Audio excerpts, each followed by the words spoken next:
Hey everyone, Figure Frenzy here, and I decided to put a face to the voice. This is going to be my first kind of just video talking to you guys directly, and as well as maybe doing a quick little review on this guy right here.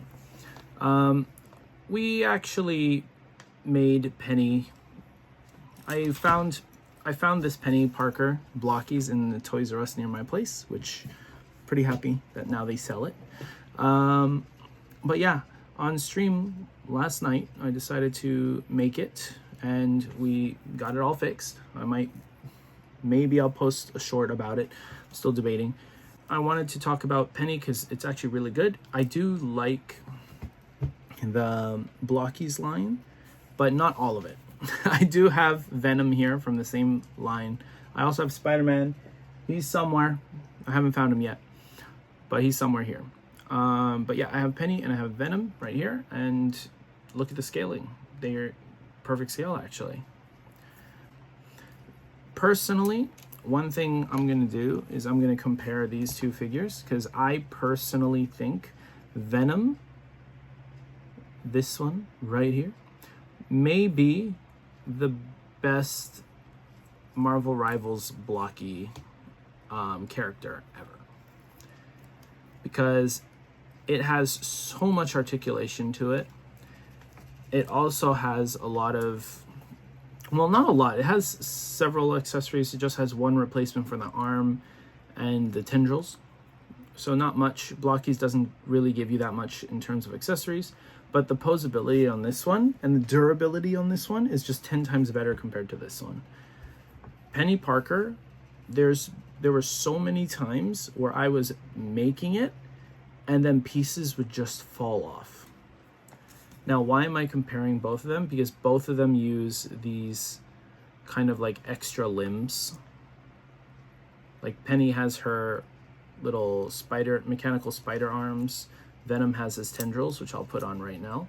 Now, personally though, I do like Peni Parker's tendrils a lot more than Venom's. Venom's, I also have a little bit of trouble with. It does tend to fall out.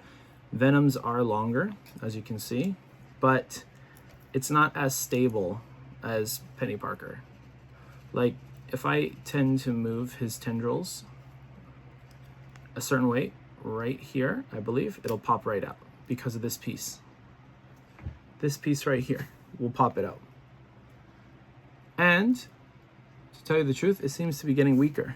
Let me see if I can zoom in on that. Nope. But yeah, it seems to be turning white and getting weaker, so I have to be very careful with these things moving forward. Otherwise, they're going to be a lot smaller. But let me just put them, I'll put them on so you can see what I mean, what it looks like. This is why I'm comparing both of them, because they both have 4 tendrils each. Not tendrils. Tendrils is Venom only. 4, what would you call? Extra appendages. Mind you, I have no script for this video. I'm just winging it. I'm going with the flow, which personally I like to do, because let's be honest, we're collectors here. All right, so here's Venom. Look at that. Look how massive Venom is. That is amazing. And on top of that, he can actually hold himself up. Like if you put them down in a certain way. Oh, here it is. See, it popped out. And look, this one popped out too. So this is the problem that I have with Venom, the Blokees line Venom. Personally, this guy is the best Venom I have, to tell you the truth, personally. Until the Mess Toys Venom comes out. But this guy, amazing. Absolutely amazing. I love him. He has a lot of articulation. Like I said, his sculpt is amazing. He looks great. I haven't actually done a video on Venom, which is why I'm mentioning him now. Like, look at that. Here's his little arm. So he has another back piece if you don't want to have the tendrils poking out, but he also has this kind of like web, this tendril arm, which is easily swappable and easily falls off. That is the one problem. So that's the problem I've had with the Blokees line in general, because they're model kits. They're not actually like, you know, figures. So they're not as durable as figures. So here you go.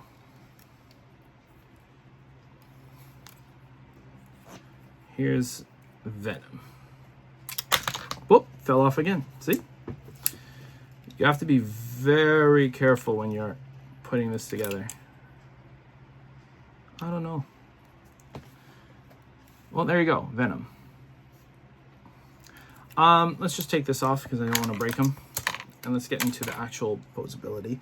Sorry, I'm not doing so well in this video, but you know what? Whatever. It's my first one with my face on it. I'm planning on doing more, but here you go. So Venom, like I said, amazing figure. Absolutely love him, but I'm going to focus on the articulation for this one. Venom has butterfly joints right here, so he can actually move like that, no problem. He has the bicep swivel. He also has his wrist swivel, and his elbows can bend that far. He's more of a beefy character, so obviously it doesn't bend that much, but it still looks really good, and you can still get some epic poses. Example, like this. You can still get these epic poses, him jumping at you.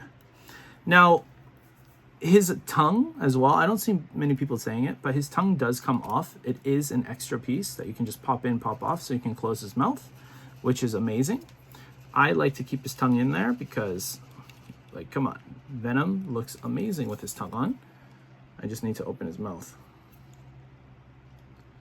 And there you go. Venom. Okay, so the whole time that I've been kind of like showcasing Venom to you, bending him, here's his crunch. See, pieces do tend to fall off, but to tell you the truth, it's way less than the Peni Parker one. So here you go. That's his crunch, his knee movement, everything. I'm gonna take off his tongue. So he also has a little bit of thigh swivel. He has ankle swivel, toe articulation, like he's got the whole 9 yards. This Venom is amazing.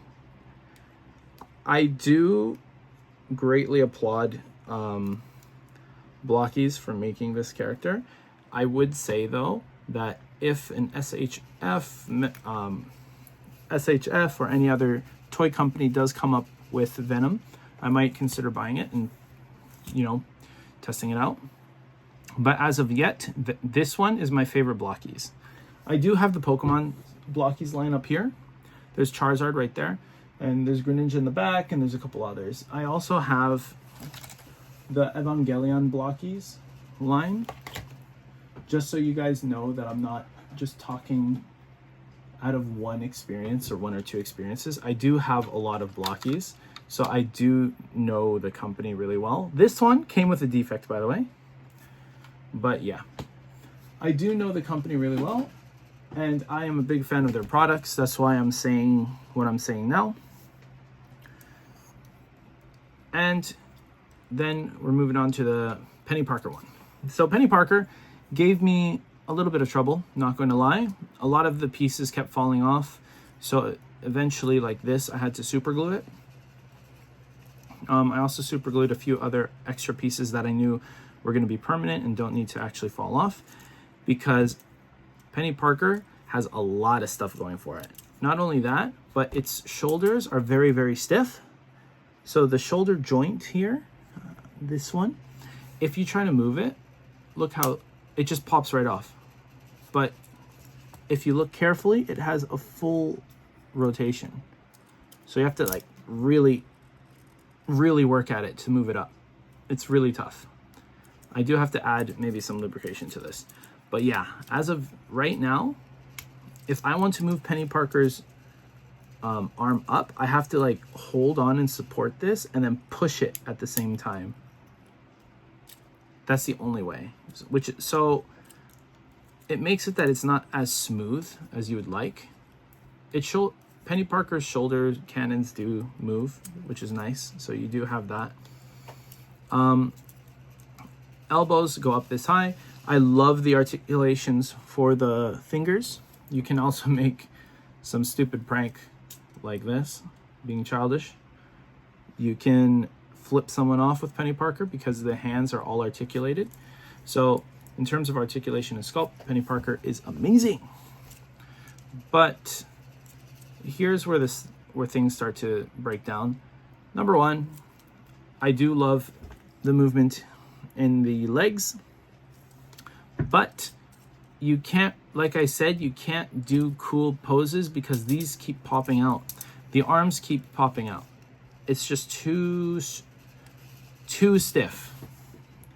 So if you don't have like lubrication for your figures, you probably won't be able to pose this thing. At least, well, sorry, it's late. At least right out of the box. Okay. One more thing is this chest piece right here. You can't see, but it actually glows. So Peni Parker actually glows. The chest piece right here and the eye sockets, they do glow, but there's no actual indication on how to make it turn on. It's just every single time I move this character around, sometimes it turns on, sometimes it doesn't. It would be nice if it was like a tap and turn on, tap and turn off to save battery. But that also means that if you are planning on doing any type of like water scene with Peni, you're in trouble because there's a battery in there and there's also a metal screw. So you will be damaging it. Unlike Venom, who has pure plastic. I could throw this guy in the water and he's fine. This one, no. So battle scenes, like I'm planning on making a toy shot with Peni and Venom. Still thinking on it, but those dramatic like water effects that I like to do, I can't do them right now because she would just soak it all up and get damaged. Her mechanical spider arms are fully articulated, which is really nice, and actually they are much better than Venom's. Venom's articulation is around the same, but his, sorry for the yawning, guys, his the tips of his are just so pointy that it pops it out compared to this one, so it's really good. Overall though, guys, I know this video is dragging too long. I'm just rambling on and on and on. I should probably stop. But all in all, I do personally like both of them. If you had to choose one, I would say choose Venom over Peni because you'll get much more articulation and a much sturdier figure with Venom. Now, if you generally like the look of Peni Parker, or if you're a big Marvel Rivals fan, definitely Peni Parker's the way to go. Like, she looks really cool, and I can't wait to take a picture with her. Guys, this video was typically just a nice little talk rant about what I experienced yesterday with Peni Parker. If you guys like this type of videos where I actually show my face and more talking towards you guys and seeing what you guys like to do, let me know down below. I'm going to tell you also that I have two figures that I'm waiting to unbox. This one, the double pack for Psylocke and for Thanos. I've been wanting the Psylocke figure for a while, so can't wait to open that one up, but I'm holding out. And then there's the Variable Action Heroes Robin, which I'm waiting for a custom skirt that I ordered to come in before I open this one. And I also am a big fan of the Variable Action Heroes line as well as One Piece. I do have Nami right here. Variable Action Heroes, though, has its own little fair share of problems, which I might be talking about when I open this one up, because I have a feeling, judging from the look on the box, that there's no articulation in the torso, which may cause problems when you're trying to like seat the character down, which is what happens to Nami. But so for now, I'm going to end the video there. Thank you so much for watching, guys. Sorry for this little rant. I was just thinking about it and had to just lay it out, get it out of my system. If you guys like this type of stuff, let me know down below. I will gladly talk more about figures, my love for toy photography, figures in general, or Japan if you guys are interested into that realm of stuff as well. But yeah, I am Figure Frenzy signing out. Thank you for watching. I hope you hit the like, the follow, subscribe, all the YouTube mumbo jumbo, and I'll see you in the next video. Also, which one would you like to see first? The double pack or Robin? Let me know. Talk to you guys later. Bye.